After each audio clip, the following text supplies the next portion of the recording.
Hello, everyone. Dr. Judy here of Dr. Judy WTF, and I still have this beautiful Aurora Borealis behind me. And why is that so? Because I am a computer nerd and I do not know how to turn it off. So there we have it. Next time, I guess I can get tech support to help. But in the meantime, I'll go with it because it is a beautiful Aurora Borealis, and the world is hopefully a better place because we as individuals can contribute more light to the world. And that's the only way I know how to make our current life and our future life in the next generation more beautiful. So today we're going to get into a subject matter on trust versus mistrust and all the Ericksonian stages of development. And the episode is called Arrested Development and Chaos. So chaos is, as you will find out more about, is can be a byproduct of arrested development. And so I want to hear from everyone. I want to hear how everyone is doing, given what we are also going through, a lot of chaos, the pandemic, and then all of the peaceful protests and the not so peaceful protests, and how this is affecting everyone and how this is triggering all kinds of reactions in people. And the amygdala is pretty much being very activated. So let's talk a little bit about arrested development. So here's an article by Rufus, and it starts by saying that some of us look grown up, but we aren't. So inside of you is all kinds of levels of your stages and ages. So there's the 2-year-old you and the 7-year-old you and the 12-year-old you, and some of us make it past that stage of development, and we'll get into what actually arrests stages of development. But in the meantime, I want to talk about the fact that just because you look grown up, it doesn't mean that you have been able to pass the developmental milestones that lead to the next step of maturity and development. Psychological development mostly is what I'm talking about. And this leads to a lot of problems later in life, obviously impacts people financially and impacts people's parenting skills and impacts a lot of different aspects of life. So back to the article. We walk around with suits and briefcases and car keys and annuities and what else? But inside we're 5, 10, 12, 16. We sit in boardrooms, travel the world, even write books, but we're kids still playing dress up. So this is not, this is an article that's just directly pointing to the reveal that it doesn't mean anything if you're lugging around a big briefcase or you're driving a car and you're supposed to be obviously driving age.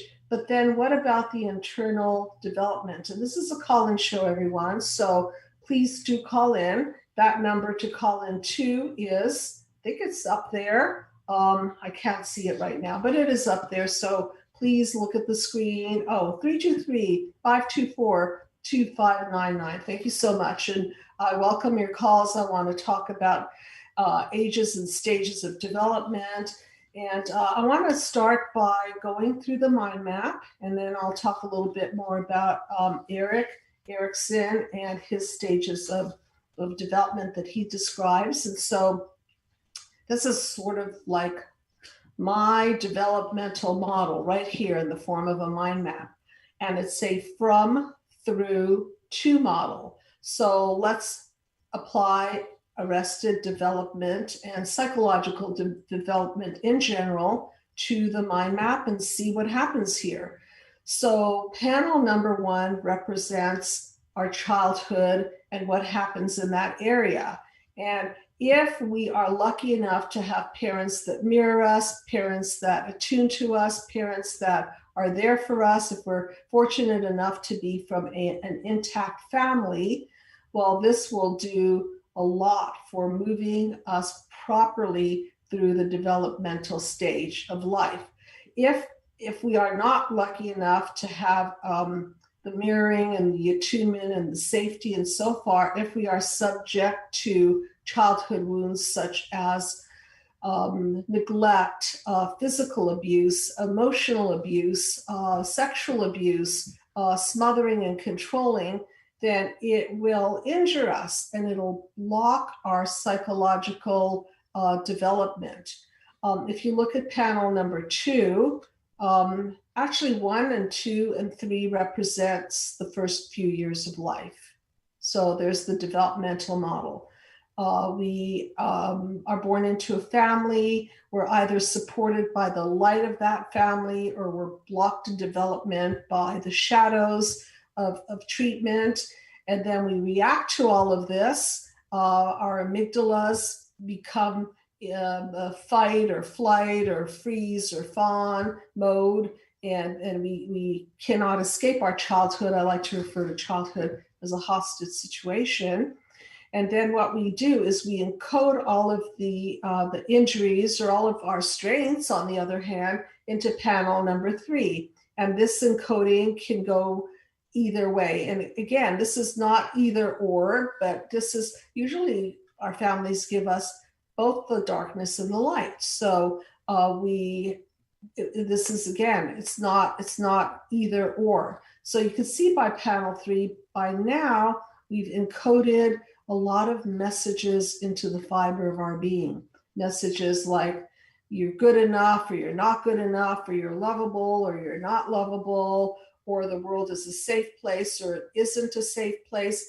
And if the world isn't a safe place, then we will not have the proper internal psychological core to keep building a self and keep growing and maturing and separating and individuating from our family of origin. I think we have a call in, so I'll pick up from hi. Hi, this is Sonia. I'll wait till that horrible noise subsides. Okay. Okay, hi. And what is your name, please? Hello? Can you hear me? Yeah, we lost him. Okay, please call back. What is that horrible noise? I wish it were not buzzing like that, but is there anything you could do tech support wise to? It was from the caller, so. Oh, it's from the caller. Okay, so either she'll call back or somebody will call back. But can you see the progression that if things go well, then what happens out of the light of your family and the safety of your family and the structure of your family and the positive support of your family is that you learn how to regulate your emotions as opposed to just being a reactor, calms down your amygdala, your limbic system, and then you start building a sense of self in panel 3, where the fiber of your being is supported by the structure of attunement and mirroring and helping you develop and eventually separate and individuate from the family. And I do want to mention something that I like to mention quite often is that healthy dependence forms healthy independence. So a lot of parents are too eager to help their children become independent too soon. And by that, I mean, they may expect too much from them at certain developmental stages, or they may choose to not parent them as much as the child needs to be parented at any given stage. And so this does not progress the development of the child. This actually helps to arrest the development of a child and keep them stuck in certain ages and stages, much like what this article is saying, is the person looks like they're a fully grown person, they look like they're ready to be doctor, lawyer, or whatever they're doing, but then inside they're really not structured psychologically to hold the maturity, because life requires of us to act in mature ways. And what I mean by that is that we need to have some basic psychological skills for life. We have to know how to basically arrive on time, and we have to be well enough groomed so that we don't turn other people off. We have to have a style of dialogue that is connecting enough as opposed to disconnecting and alienating. We have to have behaviors that are inviting other people to feel comfortable around those behaviors.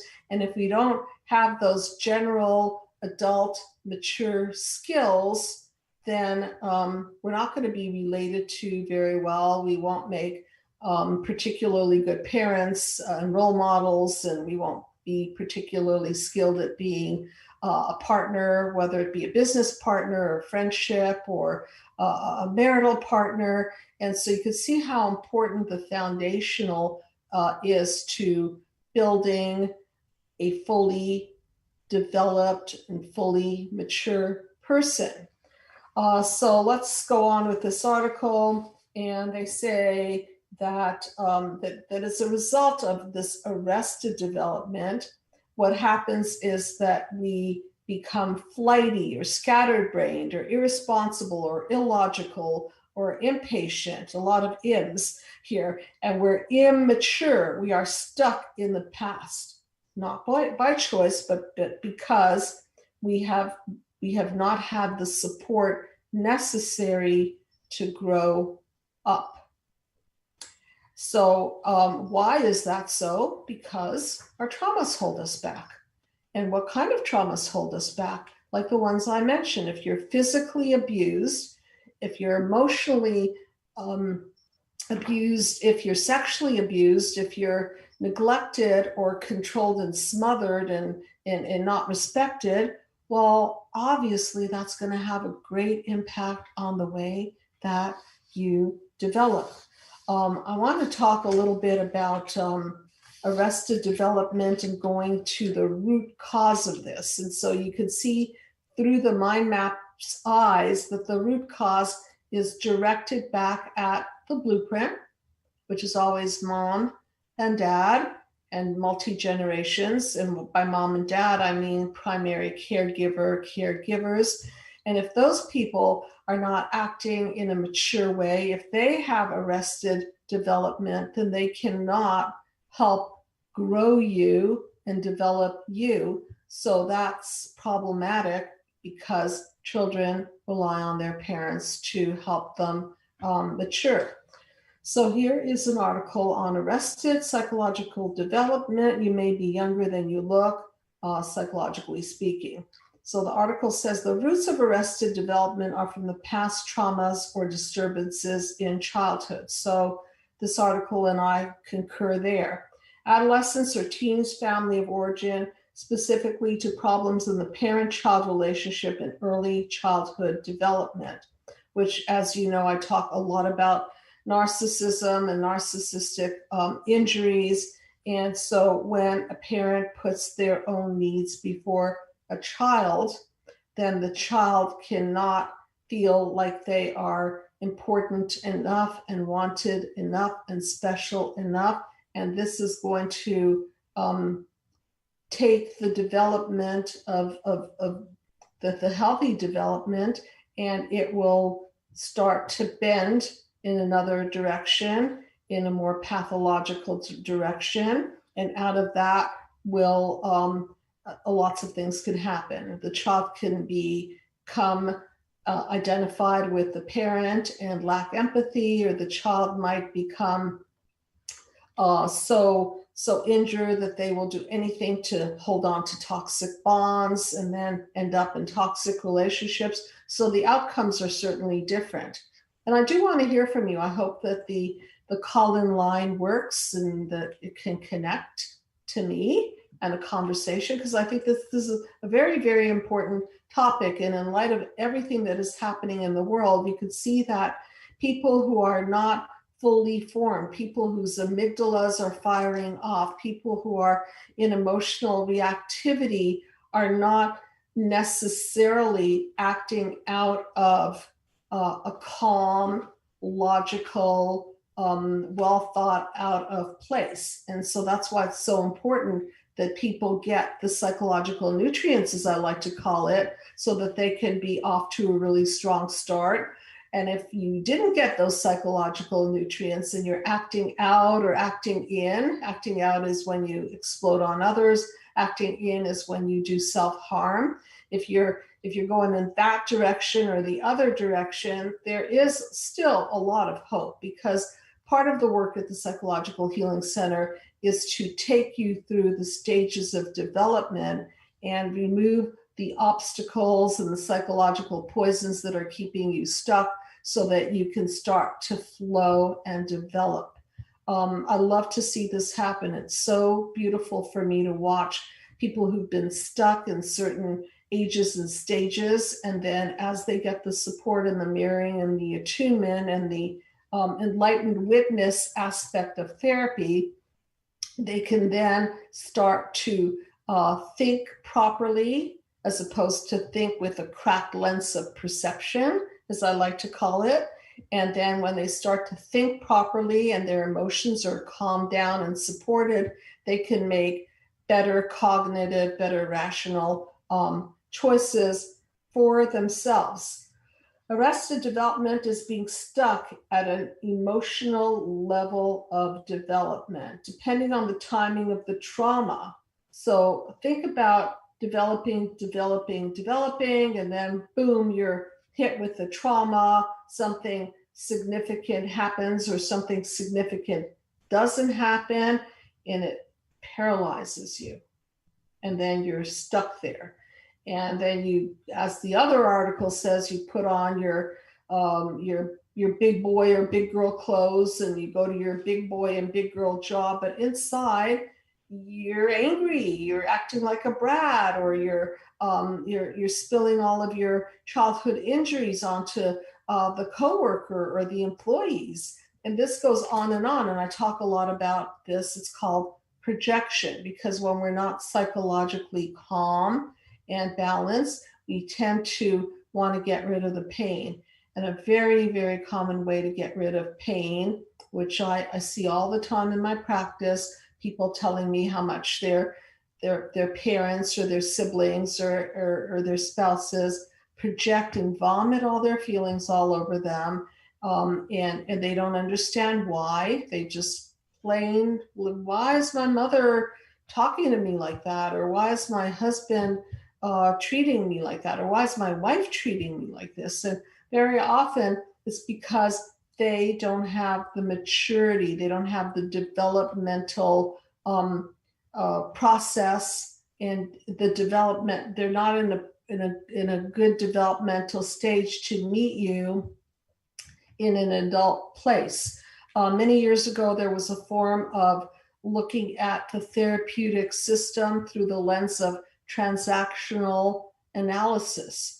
And transactional analysis, I think, was a very interesting model because it talked about the parent and the adult and the child. And so the therapist would say, well, okay, you're having an adult to adult conversation, or you're having a parent to a child conversation, or you're having a child to child conversation.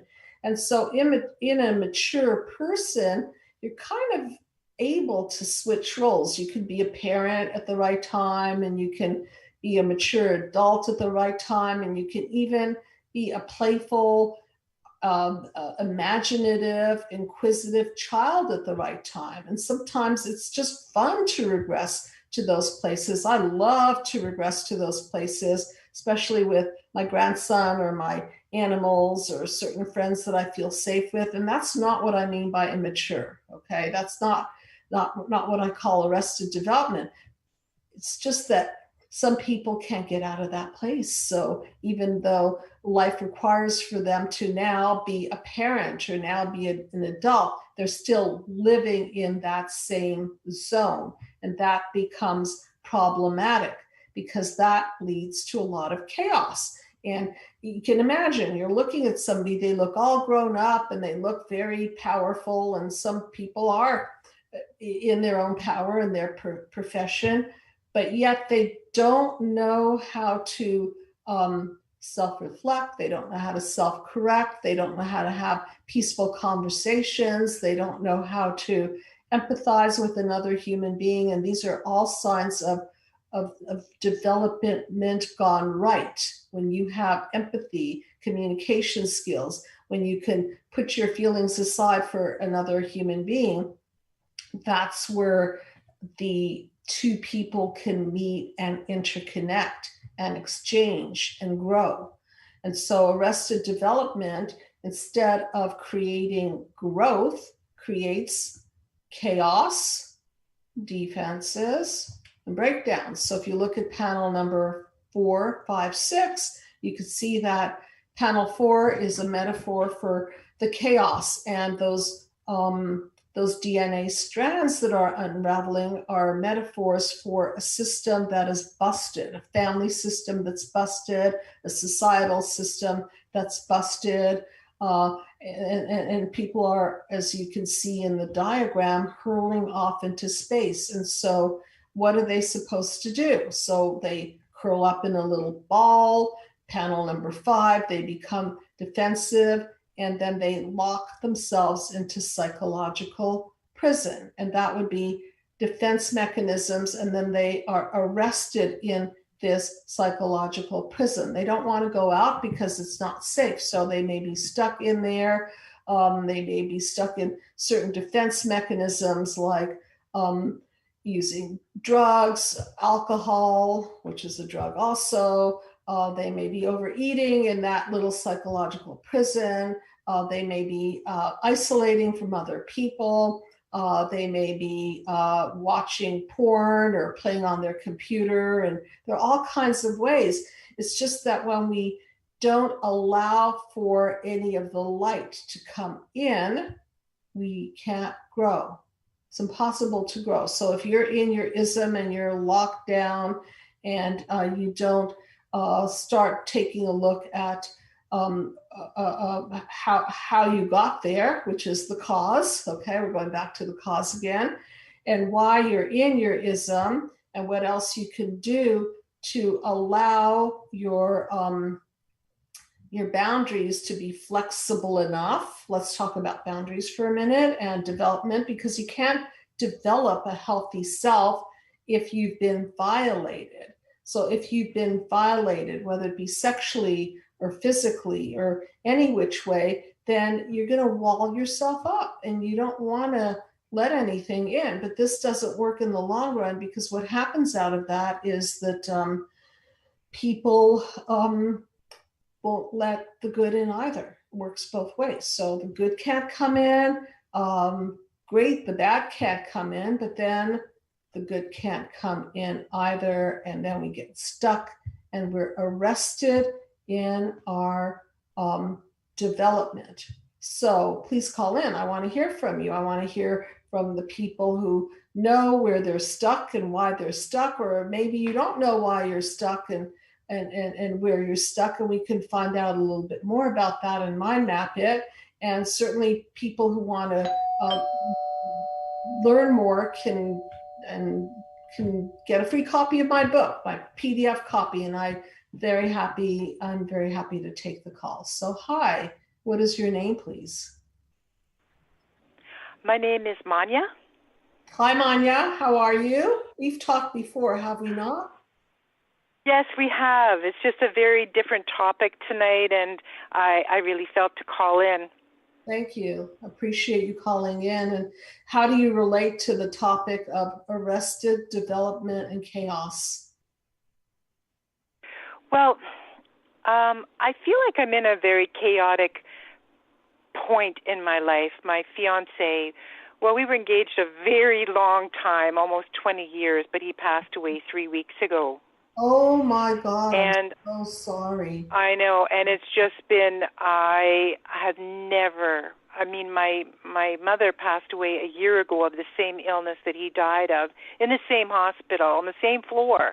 But this was even worse. Like, I am reeling, and I've done an enormous amount of work, but I'm frightened by it. I feel like I've gone into chaos.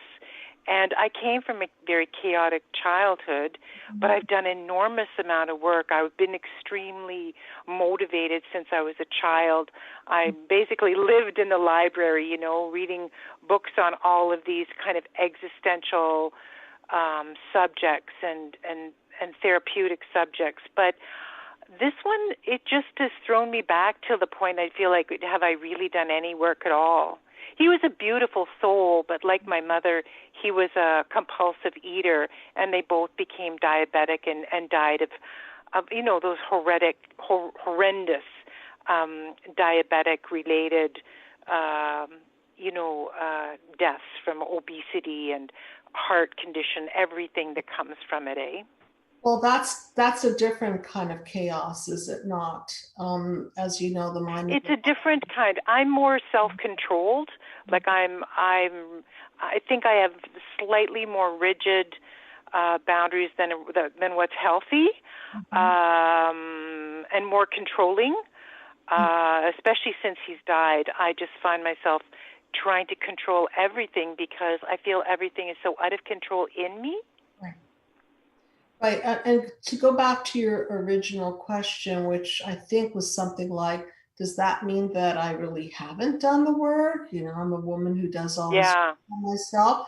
And so whenever we are traumatized or re-traumatized by such a severe life event like a death, okay, a divorce, a car accident, some violent event, something that really is above our supposed ability to process the emotions, it will regress us.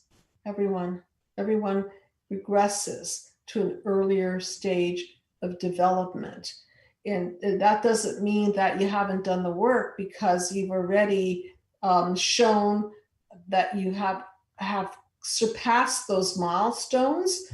But right now, you're thrown back.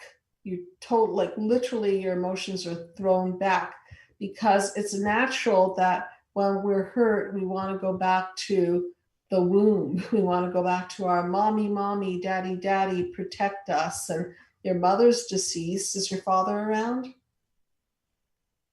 My father was killed in active service, so my mom was pregnant with me, and she never recovered from that. But I had a wonderful great-grandmother. We lived traditional family, multi-generationally.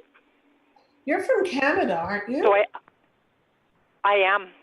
Where are you calling from? Yeah, I'm from Manitoba. Manitoba. Portage-la-Prairie. Okay, Manitoba. All right. Yeah, that's is it flat? The flatlands, yes? It is. It's very flat. Very flat. Okay. So look, you are now so traumatized, and on top of it, you have a blueprint of a mother who could never metabolize the death of your father. No, and she was a diagnosed narcissist. Like, that was she was formally diagnosed with narcissism. So it was a very complicated relationship. Mm-hmm, mm-hmm. So look at all these. I mean, I took really good care of her. I was the caregiver for her always, and I took really good care of her. We never actually had an argument. She may have had explosive rages, but no, I never raised my voice to my mother or anything like that. No.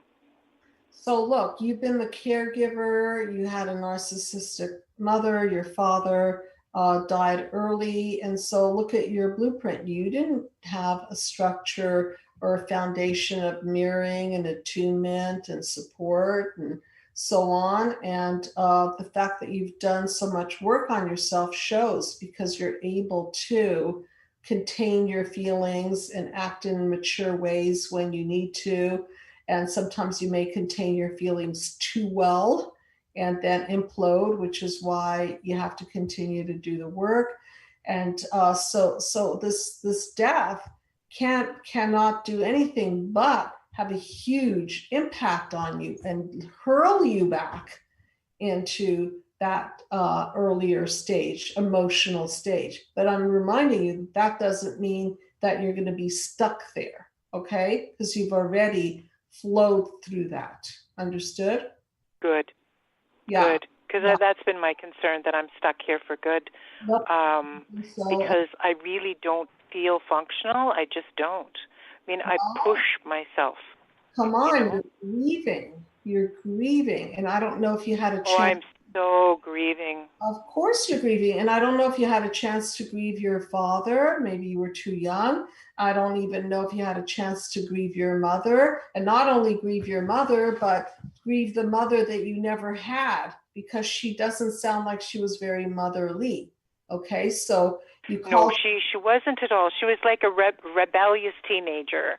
Okay. And even my sweetheart, my beautiful fiance, we were engaged for almost 20 years, but you know, I mean, he's an elder, a traditional Native elder, First Nations, and but you know, his home life, he found it very hard to be intimate. Of course, he went through all of the terrible things that people go through in residential school, from age 4 to 17.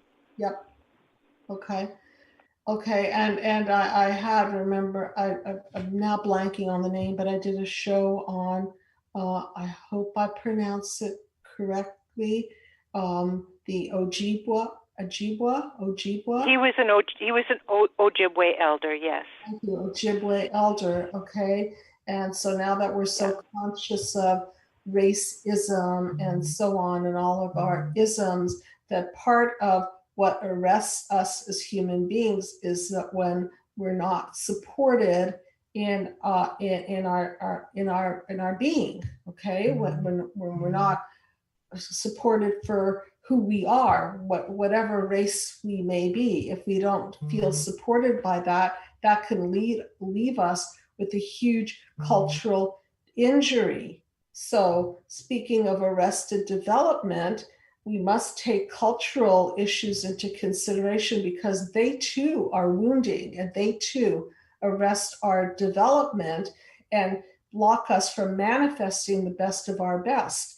And so I don't know what his blueprint was like, but I do know that that the cultural racism against his family was huge, and must have impacted him. Well, must have. Oh, I mean, he was of course sexually abused and tortured in residential school starting at age of 4.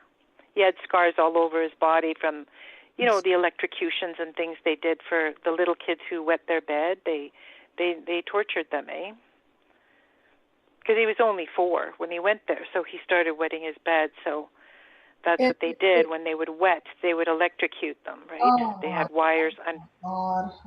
And the thing is that I just don't know. I feel so traumatized by it, and I feel like I'm going crazy because I keep looking for him and wondering where he is, you know? Like, I don't know, maybe that's part of it. And also knowing how much torture he went through in a lifetime, and knowing that he maybe through the years that you were with him, he was able to find love and comfort, and we don't know how much internal turmoil he still lived with as a result of the torture. Huge amount. Yeah, so he was. There's pieces I couldn't reach. Yeah. Right, and so he was in his own psychological prison. And speaking of bedwetting, that is a perfect example of arrested development, because, as you know, when people are sexually abused, when they're electrocuted, if they're tortured this way, then it will arrest their development. So I've had patients who are 18 years old and they're still wetting their bed. Why? Because we discover that there was some sort of a sexual molestation going on, or some sort of an interference with the development. So it is so interesting that the body keeps the score.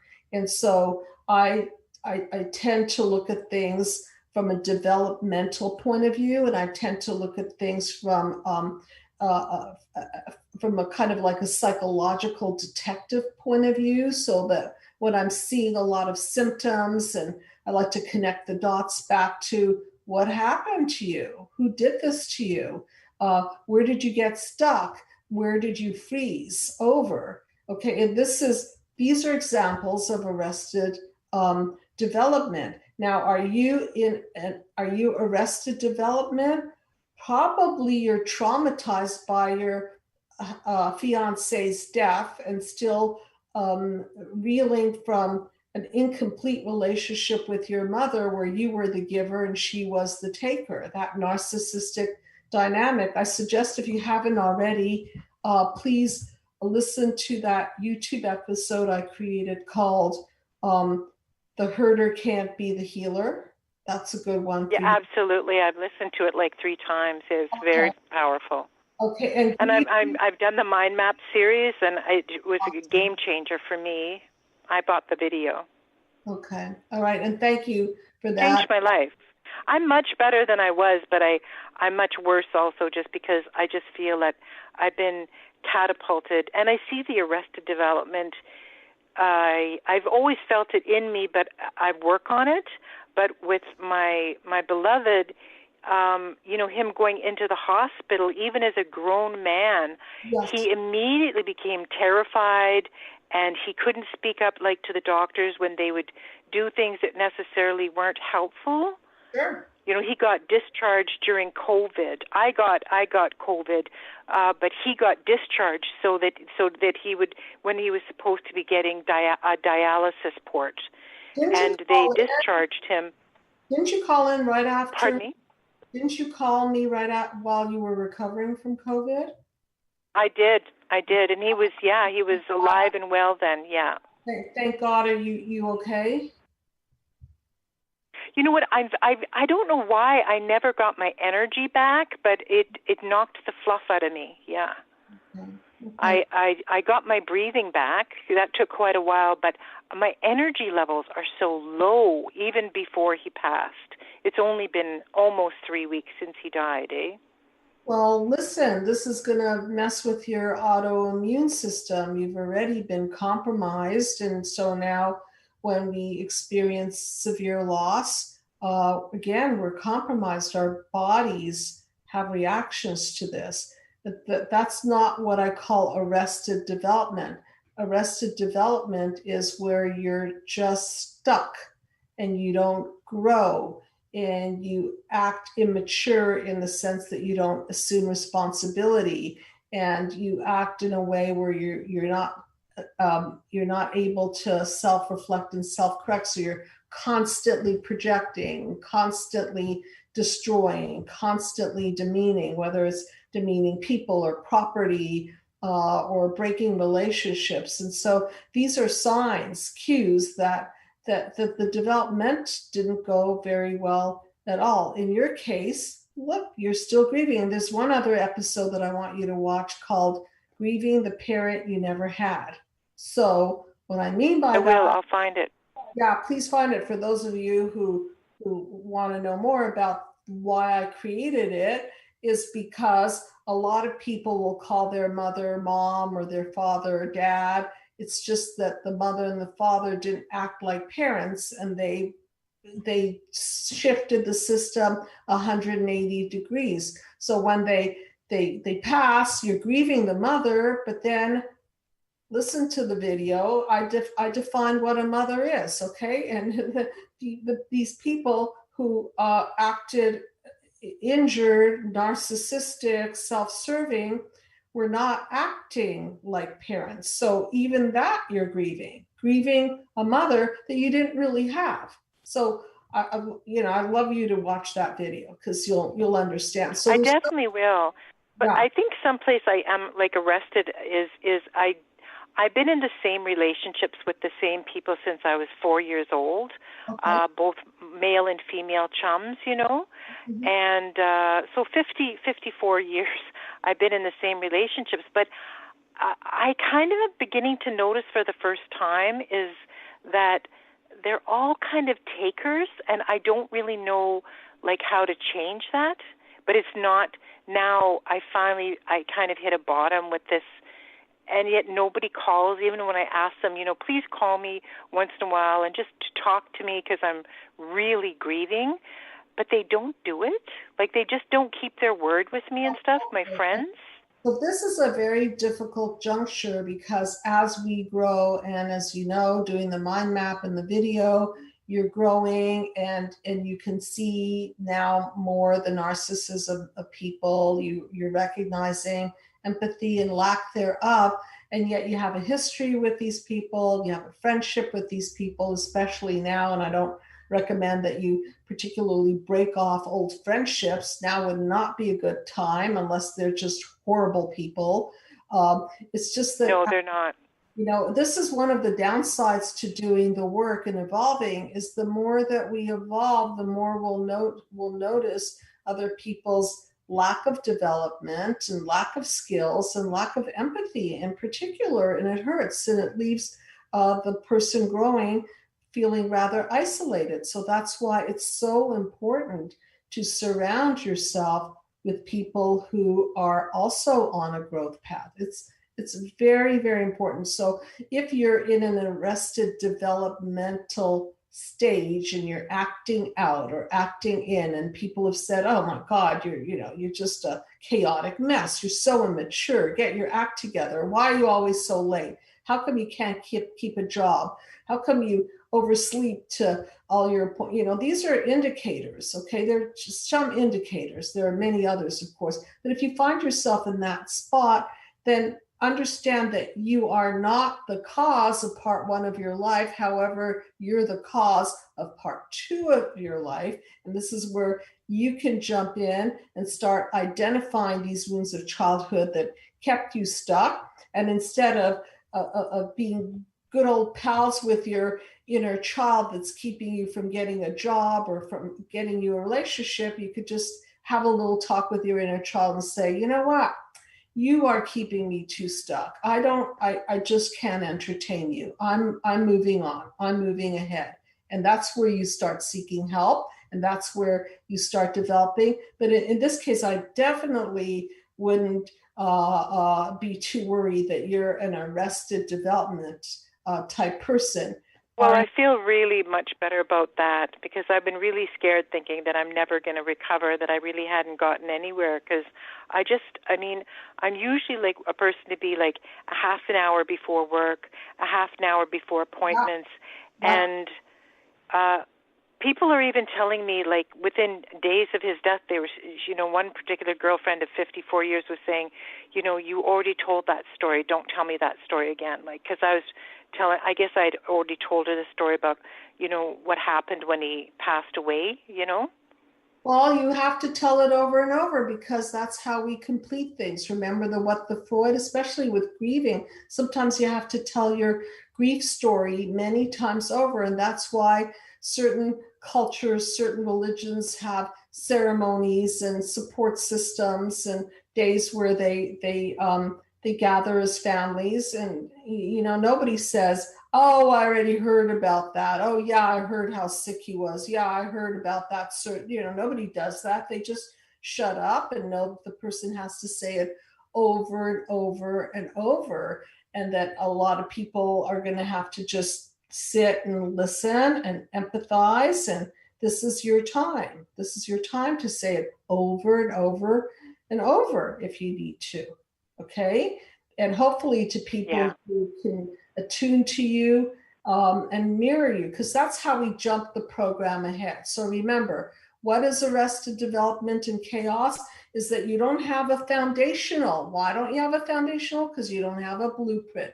Why don't you have a blueprint? Because your parents multi-generationally didn't have a blueprint and they too were wounded, whether it be a combination of cultural wounds and physical and neglect and smothering and sexual or over controlling. All of these things arrest our development. So I'm just going to take a moment, and you're welcome to stay on, and then you can say maybe where you thought you were stuck and now where you're not so stuck. But I want to go through Erickson, okay. He was a psychologist, developmental psychologist from 1902 to 1994. Dr. Erickson, the 8 psychosocial stages of human development. Well, stage 1, trust versus mistrust. That takes place around 0 to 18 months. So if trust has been broken, not a good outcome, because instead of feeling secure and securely attached and feeling that the world is safe, you're off to a bad start. You feel that the world is not dependable. You feel that that you're not protected. You feel that things are not consistent. And so already foundationally, there is a puncturing, I call it the hole in the soul, starts to develop. Next stage is a stage called autonomy versus shame and doubt. And that's between, let's say, past 18 months to before 3. So this is the time when children are toilet trained, and the challenge is that they gain control of their system. And the outcome is if they're successful and supported, as opposed to electrocuted when they urinate in bed, wow, I'm not going to be getting that out of my mind anytime. Develop a sense of personal control over their physical skills and a sense of independence. Potty training plays an important role in helping children develop this sense of autonomy. Success during this stage leads to feeling autonomous.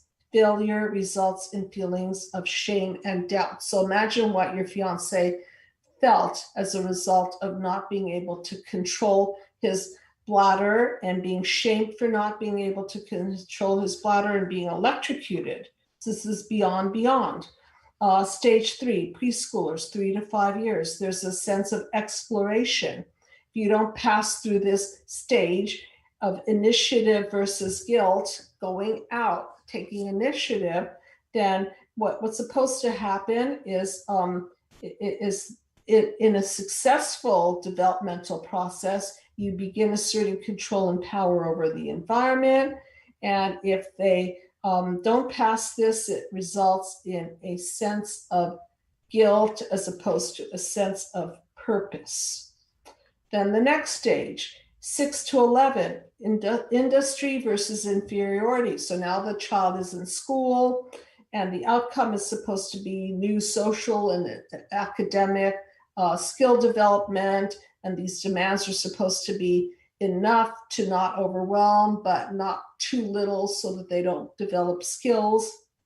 Success leads to competence, and failure results in inferiority. So you see that if you don't pass through these stages and you get stuck here, then you don't, it's like that ladder in panel number 8. I'm going to use it as a metaphor.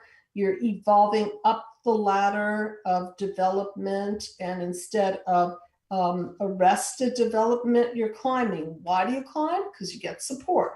Who do you get the support from? Hopefully your primary caregivers and other people who you choose to affiliate later on with. So by 12 to 18 years, you're trying to understand, who am I? Who am I? What is my role in life? If you don't pass this one, then you're basically stuck in a phase of not knowing where you fit and who you are. And then I won't go into all of them. I'll briefly. 18 to 40, intimacy versus isolation. This is where you form the loving relationships. But imagine if you were stuck in age, initiative versus guilt, or trust versus mistrust. How are you supposed to form loving, trusting relationships if you were injured at such a young causal level? And then by 40 and 65, hopefully you're feeling that your contribution to the world, that you're generating, and that you have useful accomplishments that you can share with other people. Failure to pass through this stage results in a shallow involvement with the world, non-contribution. And then the last stage, 65 to death, integrity versus despair. So how are you supposed to have a last stage of development where you feel like you are in integrity and you reflect well on life and that you don't have regrets and that you feel that you've contributed to the world? So do you see how important it is to go through this developmental process? And if it's arrested, it just doesn't bode well. So I thank you for staying on. What do you think? Where do you think you were stuck in? What phase of development? Just if you were to guess at it, what was the first thing you were doing? The two that most resonated for me, two that most resonated for me was insecurely attached at from 0 to 18 months. And also 6 to 11, the social and educational skill development. I was very socially awkward because I was bullied at home, and therefore it made me like awkward, and I was unkempt as far as things that I didn't know, like my hair wouldn't be brushed, my clothes would be tattered, and it made me a scapegoat. So I think it affected both my social skills and for kind of created an awkwardness. Yes. And I think the insecurely attached is something that comes up with a kind of an existential anxiety that I deal with.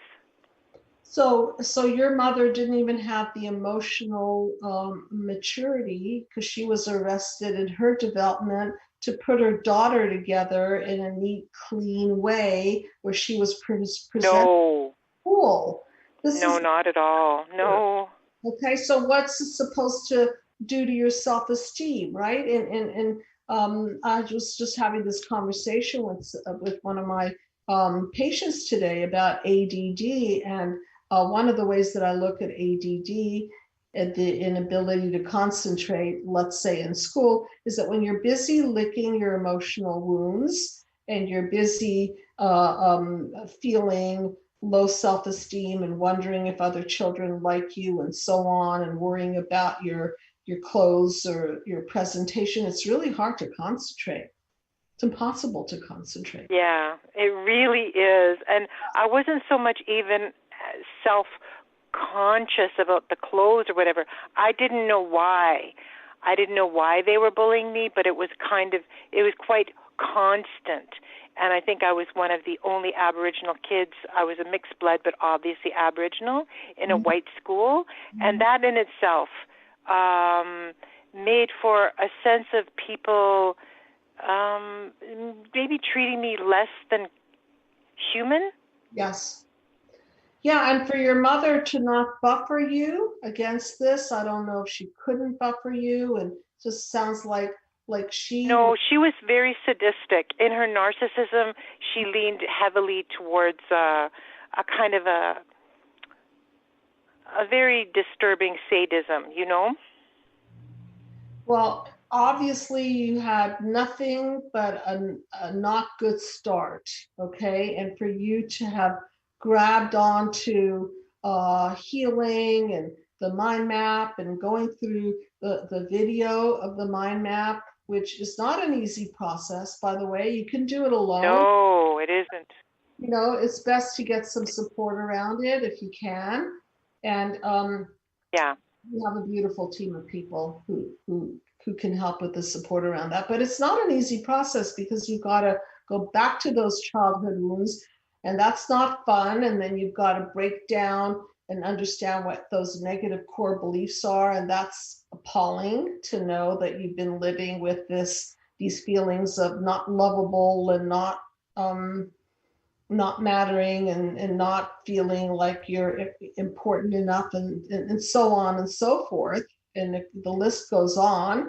And so these kinds of things are what makes us not able to continue to grow. And so you did it. You went through it, and you confronted yourself, and you used a tool that was not exactly an easy tool to use to get you to this place. So I honestly, back to your original question, I just don't think, with all the work that you've done, that you're still in an arrested place. I think you're in a traumatized place. Okay. And so, Yeah, well, thank you. No, it was actually a tremendous relief. The whole mind map series, like there was moments where I was deeply uncomfortable. Like even my body, I felt like getting sick to my stomach with some of the things that came up as I was working on it. But overall, the entire experience of the mind map was a tremendous relief. And I did also the group with Yitz Epstein, and it was amazing. But I am going to do, when I'm in a better financial place, I'm going to do the series with a one-on-one therapist with your group. I would love you to do that, just to clean up anything. Oh, I'm going to. It's my gift to me as soon as I'm into just a better place. Right now, I mean, obviously with him being so sick and me being sick and then my mother being sick, it just left me in a place where I have to be extremely hardworking to dig myself out financially. Okay. Well, again, my sympathies to you regarding the loss of your fiance. It's very, very traumatic. And so allow yourself to be a 1-year-old, a 2-year-old, and a 3-year-old, and whatever year old, because I know that at the end of the day, you're still going to eat and you're still going to show up on time, and you're still going to do whatever adult duties you have to do to get through your day. I'm not concerned about that. Okay, well, I'm really glad to hear. It makes me feel like what I'm going through is so much more normal when it feels so unbelievably out of control and unpredictable. Yes.